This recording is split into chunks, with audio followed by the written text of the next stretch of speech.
मूं हुन जूं समूरियूं ग़लतियूं माफ़ करे छॾियूं चाचे वारनि जे करे। त मूंखे उन्हनि जे हवाले न कजो। हाणे मां कीअं ठरराई जे तव्हां उन्हनि खां कमज़ोर पइजी महफ़ूज़ वञो आहीं तूं तुंहिंजो कुझु बि नथा बिगाड़े सघनि। मूंखे हितां निकिरण जी वाट ॾिजो।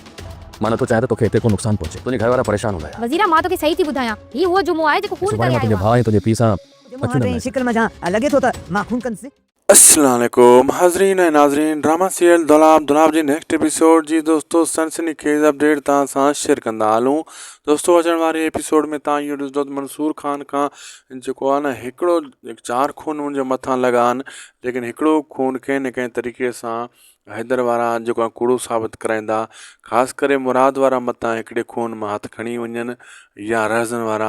ईअं थींदो अचण वारे एपिसोड में, छाजे करे त मंसूर खान जी माउ जेको आहे उन्हनि खे सम्झाइण में कामयाबु थी वेंदी त जेको आहे मंसूर खान सचो माण्हू आहे। पोइ हिकिड़ो खून कूड़ो थींदो, अहिड़े हिसाब सां जेको आहे मंसूर खान जा सभई खून जेका आहे न कूड़ा साबित थी वेंदा, हू जेल मां छुटी ईंदो। होॾां जेको आहे दोस्तों कादन ज़िद ते बीठो आहे ऐं ककर जी भेण खे चए थो तूं हिते पनाह में रहो, तोखे कंहिंखे ताक़त न आहे।